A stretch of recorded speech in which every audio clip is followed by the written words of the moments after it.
We're going to look at this command in Rhino, and it's a command that I just learned about. It is a command called ScalePositions. Notice if I start typing it, it shows up as autocomplete in this location right here where I will left click. It is not on the menu. These are the rectangles that I like to scale.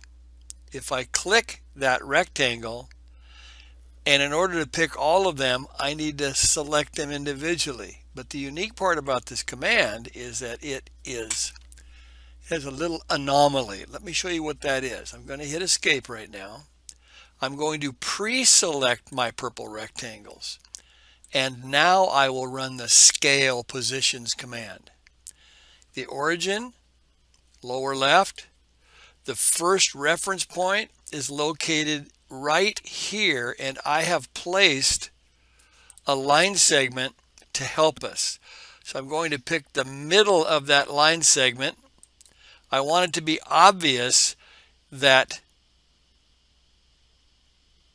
the O-snap midpoint is on.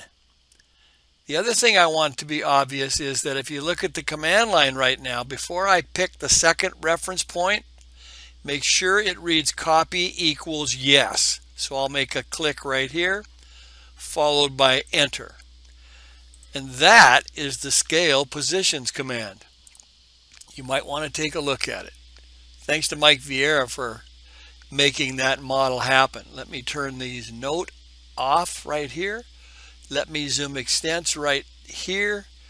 And the result is the location or the position of this geometry is scaled, but the geometry itself is not scaled.